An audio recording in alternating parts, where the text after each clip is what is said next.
Hello hi, मैं हूं आपका अपना टोपी वाला ब्लॉगर भाई। जी हाँ, आप देख रहे हैं यूट्यूब चैनल टोपी वाला ब्लॉगर भाई, जिस पर डेली ब्लॉग के रूप में एक न एक वीडियो, रोमांटिक वीडियो या साक्षात्कार की वीडियो, इंटरव्यू की वीडियो, देश दुनिया की तमाम खबरों से रूबरू कराने वाली इंटरेस्टिंग वीडियो देखते हैं। आज मैं आप लोगों को बताना चाहता हूं, बहुत खुशी हो रही है, मैं बहुत एक्साइटेड हूं। आज मैं आया हूं ऐसे शख्स का, ऐसे फेमस चेहरा का इंटरव्यू लेने कि जो टीवी, टेलीविजन, पत्र और महुआ टीवी की 5 रैंक तक विनर रहने वाली और देश विदेश यहाँ तक कि थाईलैंड तक जाने वाली वो गायिका, मशहूर गायिका, जिनका रोटी और कपड़ा, खाना पीना जो है कि संगीत है। आइए देर ना करते हुए मैं आप लोगों को बता देना चाहता हूं कि आज मैं आप लोगों को ब्लॉग में सोनी सिन्हा जी, सुपरस्टार लोकगीत गायिका से मिलवाने जा रहा हूं। आप लोग वीडियो को स्किप ना करेंगे और हमारा चैनल जरूर सब्सक्राइब कर लीजिए ऐसे ही इंटरेस्टिंग वीडियो देखने के लिए। आइए देर ना करते हुए मैं सोनी सिन्हा जी के पास चल रहा हूं आप लोगों को लेके। हेलो हाय, नमस्कार जी नमस्ते, प्रणाम। कैसी हैं? बहुत अच्छी हूँ और आपसे मिलके मुझे बहुत ही खुशी हुई जी। कि आप आज मेरे घर पे पधारे। आप सभी लोगों को दिल से मेरा बहुत बहुत धन्यवाद। और जो लोग वीडियो के माध्यम से मुझे देख रहे हैं, सभी को मेरा प्रणाम है, आशीर्वाद। इस चैनल को खूब ढेर सारा प्यार आशीर्वाद दीजिए, जैसे मुझे आप लोगों ने प्यार आशीर्वाद दिया। बिल्कुल, आपको तो प्यार आशीर्वाद ऑडियंस का और दर्शकों का हमेशा बना रहता है। और हमें ये बताइए कि आपके बारे में मैंने पता किया है, आप एक मिडिल क्लास फैमिली से, वो भी गांव से उठ करके आप जो है कि जिला पर आकर मऊ डिस्ट्रिक्ट में अपने मेहनत करके अपनी कमाई से शानदार ये बिल्डिंग बनाई है जिसमें मैं इंटरव्यू कर रहा हूं आपका। ये तो मेरा सौभाग्य है कि आप लोग मेरे घर पधारे हैं सर, और ये आप सबका ही दिया हुआ है। तो आप अपने शुरुआती सफर में क्या क्या मुसीबत आपको झेलना पड़ा है जब आप गायकी में कदम बढ़ाई हैं? स्टूडेंट लाइफ से थोड़ा हमारे दर्शकों को आप शेयर कर दीजिए। सर, मैंने तो जब से मैं पढ़ाई कर रही थी उसी टाइम से मेरा संगीत शुरू हो गया था। और संगीत में आने के बाद अगर शायद मेरे जीवन में संगीत नहीं रहा होता तो मैं इतनी दूर तक पढ़ाई शायद नहीं कर पाती। और दूसरी बात कि इस संगीत में आकर ही मैंने अपना ग्रेजुएशन किया, घर की जिम्मेदारियों को संभाला, साथ ही साथ पढ़ाई करने के बाद दूर देश यात्रा, मतलब दूर देश भी मैंने अपने भोजपुरी और हिंदी गीतों को वहां रखा, लोगों ने सराहा, प्यार आशीर्वाद मुझे दिया। जी, मैं जानना चाहूंगा कि फर्स्ट जो है कि आपका कार्यक्रम किस जगह पर था और कैसा स्टेज था, वो अनुभव थोड़ा शेयर करिए। मेरा कार्यक्रम तो एक्चुअली मैं वहाँ गाने तो नहीं गई थी, लेकिन वहाँ कार्यक्रम चल रहा था और माता जी का जागरण हो रहा था नवरात्रि में, और मैं वहाँ घूमने गई थी। मुझे बहुत लालसा थी कि मैं भी गाऊं, तो मैंने सिर्फ एक भजन गाया और लोगों ने कहा कि भाई ये बच्ची बहुत अच्छा गा रही है। तो ऐसे ही धीरे धीरे मैं करते आगे बढ़ने लगी और पब्लिक का, सारे लोगों का मुझे इतना प्यार आशीर्वाद मिलने लगा कि बस ऐसे ही कृपा बनी रहे। आप महुआ टीवी सुर संग्राम सीजन 5 में देखी गई थी। हाँ जी, हाँ जी। और लोगों का बहुत सारा प्यार मिला जी। 5वें रैंक तक आपने गया। हाँ जी। तो कुछ अनुभव बताइए कि महुआ टीवी का अनुभव जो है जी, कि आज के डेट में टीवी वालों का अनुभव और उस दिन का अनुभव दोनों शेयर कीजिए, क्योंकि आप हमेशा टीवी पर दिखती हैं। एक्चुअली मैं वो अनुभव बहुत ज्यादा स्ट्रांग था जी। और आज का जो अनुभव, जो टीवी वाला एल्बम वाला है, वो बहुत बड़ा नहीं है, बहुत छोटा सा है। हम लोग जिस महुआ चैनल सुर संग्राम सीजन 3 में गए थे, उसमें यूपी, बिहार, झारखंड से कंपटीशन था और इतने अच्छे पार्टिसिपेट चुने गए थे, इतने अच्छे गाने वाले चुने गए थे कि मुझे लगता था कि मैं तो कुछ भी नहीं हूँ। और वहाँ जो हम लोग को 6 महीने जो ट्रेनिंग दी गई, वो शायद हम लोग 6 साल में यहाँ नहीं सीख पाते जो हम लोग वहाँ पे सीख पाए।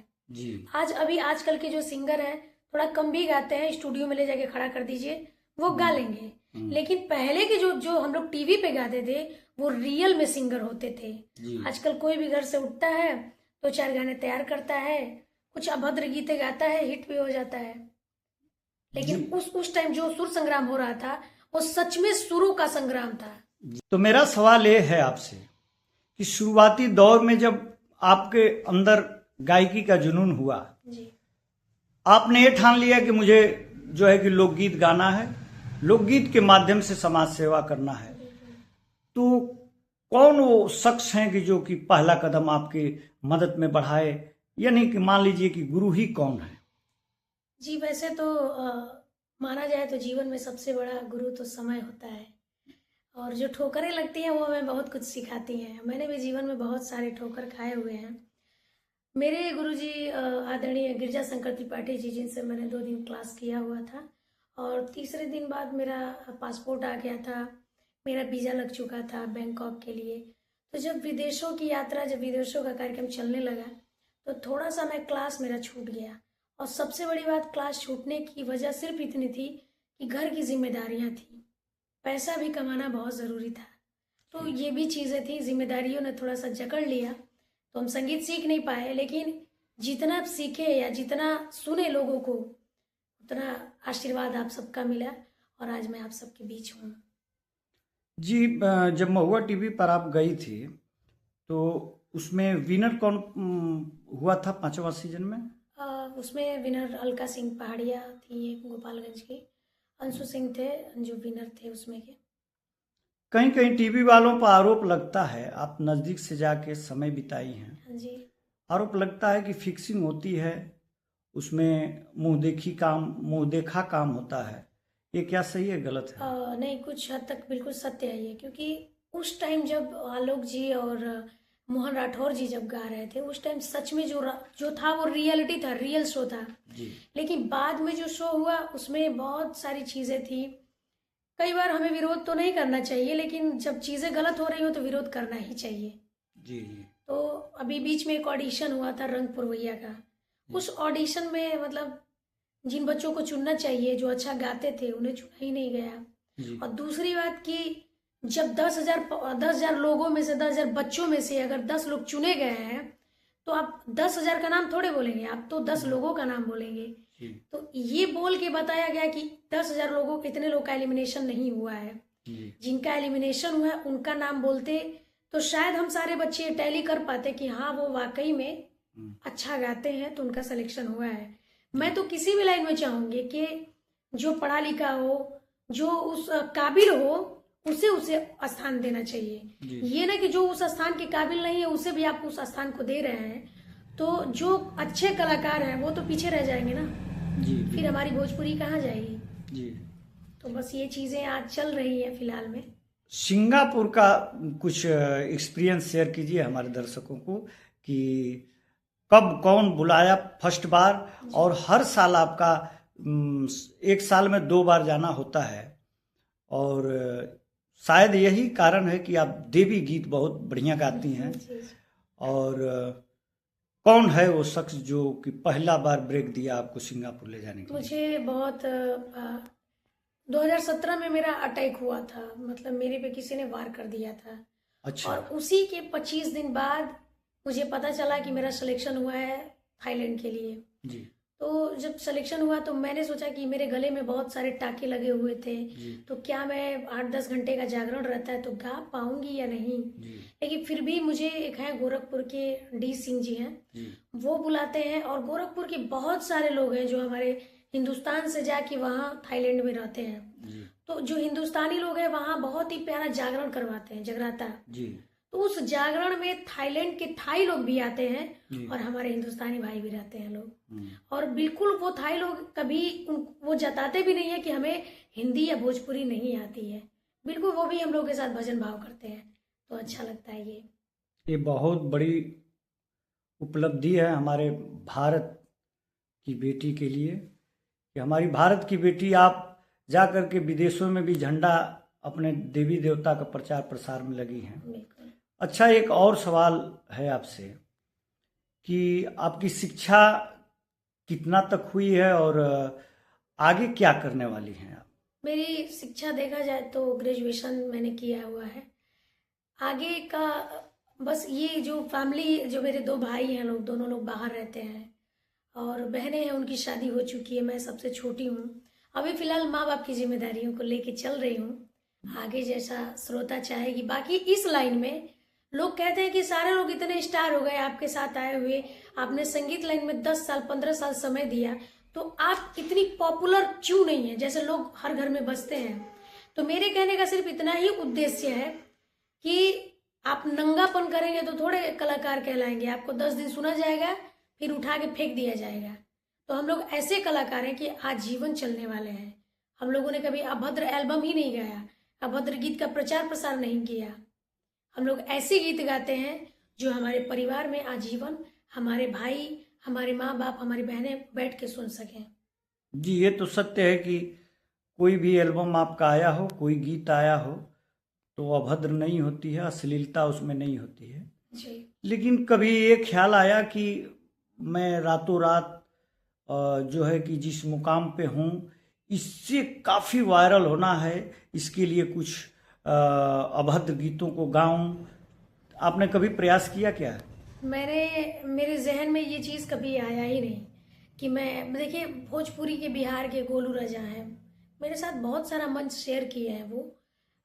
लेकिन समस्या है कि कभी वो भी मेरे साथ खड़े होते हैं तो उनको ये लगता है कि नहीं, मैं किसी सभ्य सिंगर के साथ खड़ा हूँ।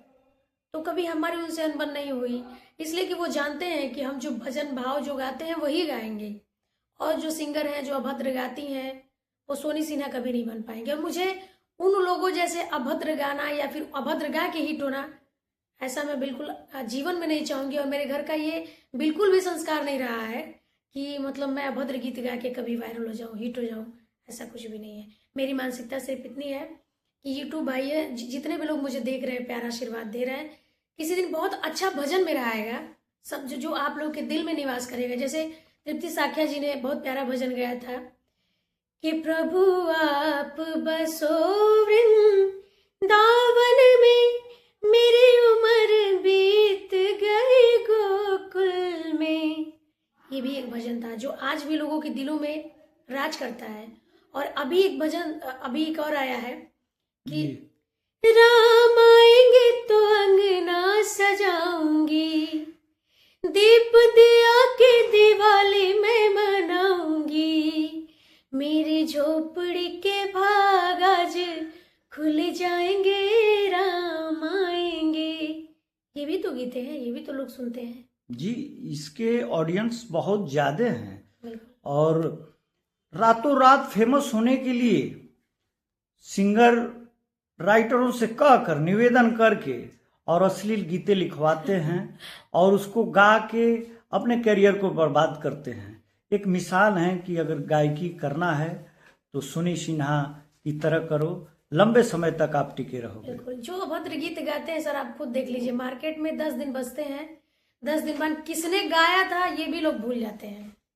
जी, और एक सवाल है कि आपने तो भक्ति गीत सुना दिया, जी जी, आधुनिक गीत जो है कि एक हमारे दर्शकों को सुनाइए जिससे उनका मन जो है कि अश्लील ना हो, मन खुश हो जाए। राह चली ले टोकेला सोनार सैया जी। एगो मेहरारू अपना पति से कहती है कि देखी जी, राहु जो उधारी लेके हमरा के नथिया गढ़ा देले बनी, वो सोनार रोज हमरा के ताना मारता है। जी जी। अब मेहरारून के जितना गहना दे दिया जाओ कमे रहेला कि राह चली ले टोकेला सोनार सैया जी, काहे नथिया गढ़वला उधार सैया जी, काहे नथिया गढ़वला उधार सैया जी। आपने इसकी थोड़ी देर पहले गोलू राजा का नाम लिया। हाँ जी। गोलू राजा स्वर के और ताल के बड़े मशहूर और बढ़िया बड़े सिंगरों में सिंगर हैं। जी जी। उनके साथ हमने स्टेज शो किया। जी जी।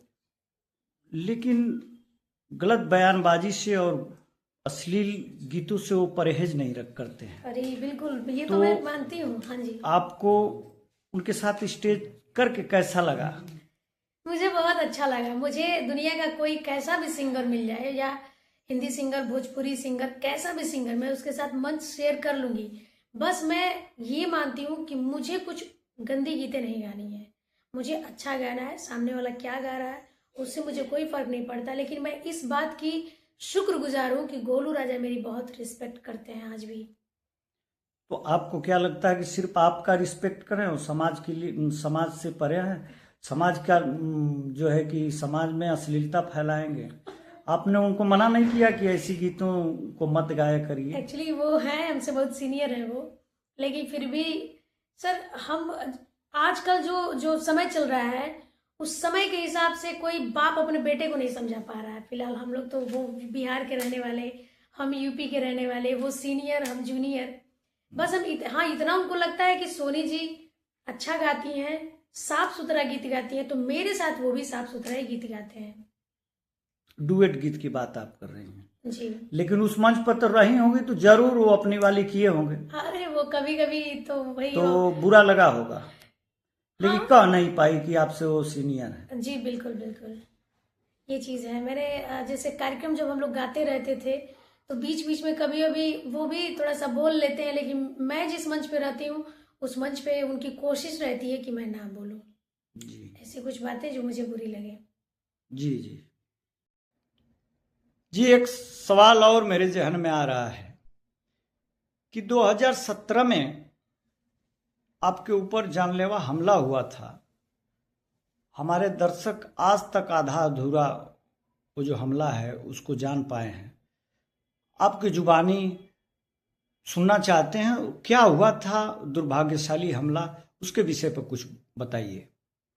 सर ये तो माना जाए तो, और मेरे हिसाब से तो बहुत ही दुखदायक पल था वो मेरे लिए, कि मेरे ऊपर अटैक कर दिया गया था, वो भी 100 ब्लेड से, और मेरे गले में 6 से 7 टाँके हैं, अभी निशान है उस पर।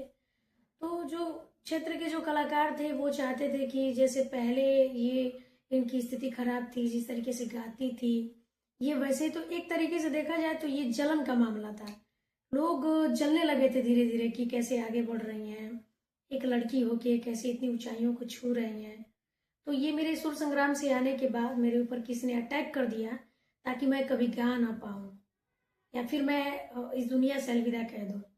कोशिश बहुत की गई मुझे मतलब मारने की, लेकिन उनकी कृपा है कि मैं हूँ अभी और उनके भजनों को गाती हूँ। सबसे बड़ी बात कि अटैक होने के बाद लगा था कि अगर मैं बच भी गई, डॉक्टर बोले थे कि अगर बच भी गई ये बच्ची तो शायद कभी बोल नहीं पाएगी, और आज उनकी कृपा है कि आज मैं बोलना तो दूर, मैं गा भी रही हूँ और लोग मुझे पसंद भी करते हैं। बहुत सराहनीय आपका जीवन है। किस जगह पर हुआ था अटैक और क्या समय रही होगी? ये अटैक हुआ था समथिंग 8 और 9 के बीच में। मैं अपनी दीदी के यहाँ रहती थी, रस्तीपुर, मऊ में जगह है रस्तीपुर, वहाँ रहती थी दीदी के यहाँ। पढ़ाई लिखाई वहीं से सब कुछ हो रहा था, तो वहीं घर के आसपास कुछ लोगों ने उसको लोकेशन दिया हुआ था। मैं बनारस से आई और गाड़ी से उतरी, उसके बाद तुरंत अपने घर के लिए जैसे निकली वैसे रास्ते में वो चाकू लेके खड़ा था और उसने मेरे ऊपर वार कर दिया।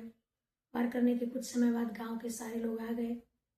आने के बाद हॉस्पिटल गई जब मैं, तो डॉक्टर ने कहा कि शायद बच्ची नहीं बचेगी, लेकिन कुछ लोगों ने कहा कि चलिए कुछ उम्मीद बाकी है, कोशिश कर लिया जाए।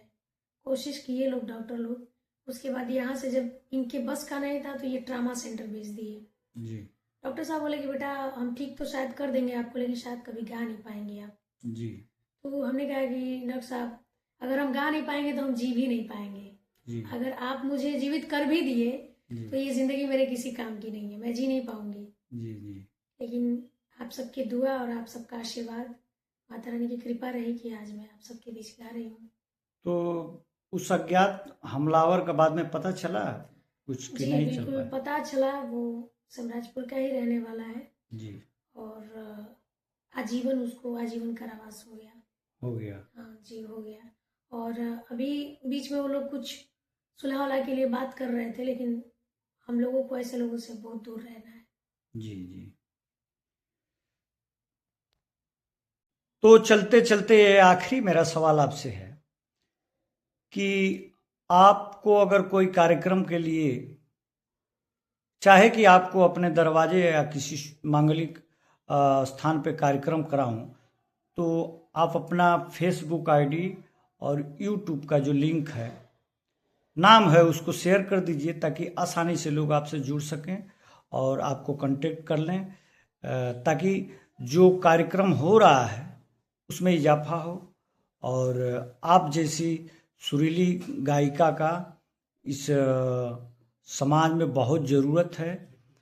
और क्योंकि आप समाज को सुधारने की बात करती हैं, समाज को आईना दिखाने की बात करती हैं और समाज को जोड़ने की बात करती हैं, तो इसके लिए अपना फेसबुक नाम, फेसबुक आईडी का नाम आप इसमें बता दीजिए ताकि जो भी इस इंटरव्यू को लोग देखें जी वहाँ से आपको संपर्क कर सकते हैं। जी, आप सबको एक बार फिर से मैं प्रणाम करती हूँ। मेरी फेसबुक आईडी सोनी सिन्हा है, यूट्यूब पे सोनी सिन्हा ऑफिशियल है, उस पे मेरा कॉन्टेक्ट नंबर भी है, और फेसबुक पे सोनी सिन्हा है, इंस्टाग्राम पे सोनी सिन्हा ऑफिशियल है, यूट्यूब पे सोनी सिन्हा ऑफिशियल है। और बहुत जल्द मैं आप सबके बीच उस यूट्यूब के माध्यम से, और जिस यूट्यूब से आप लोग मुझे देख रहे हैं, इस यूट्यूब के भी माध्यम से मेरे बहुत अच्छे अच्छे प्यारे प्यारे गीत आप सबको सुनने को मिलेंगे, और आप किसी भी कार्यक्रम के लिए संपर्क भी हमसे कर सकते हैं। एक कोई और गीत गुनगुना दीजिए आधुनिक, जो कि नौवा जो है कि वो खुश हो जाए एकदम। जी हाँ अभी एक गाना चल रहा है, तो सामाजिक चीजें चल रही है भाई, जाहिर सी बात है, वो सत्य भी है जी।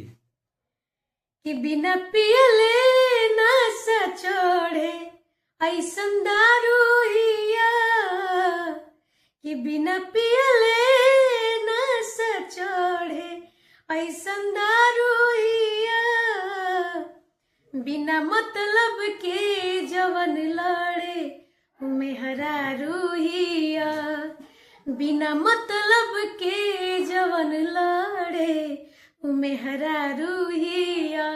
बहुत बहुत धन्यवाद सोनी सिन्हा जी। तो दोस्तों, ये रही सुपरस्टार लोकगीत गायिका सोनी सिन्हा जी, जिनका साक्षात्कार इंटरव्यू बहुत बढ़िया से मैं प्रयास किया कि इनसे बहुत सारी बातें जान सकूं और आप लोगों को इस ब्लॉग के माध्यम से दिखा सकूं। लेकिन है सुपरस्टार, बहुत चतुर जो है कि बहुत कुछ पूछना चाहा, क्या कमी रह गई हमारे अंदर, क्या इनके अंदर कमी रह गई, क्या सवाल छूट गया अगले वाले इंटरव्यू में, और क्या हमें और पूछना चाहिए था, ये सारी बातें आप कमेंट में हमें बताइए। मैं फिर प्रयास करूंगा कि सोनी सिन्हा जी से अपॉइंटमेंट लेके और इनसे मिलूं और इंटरव्यू 2 नाम से इसी चैनल पे आप लोगों को दिखा सकूं। हर वीडियो में जैसे मैं कहता हूं, चलते चलते वक्त, विदाई के वक्त, tata bye bye, Radhe Radhe, जय हिंद, जय भारत।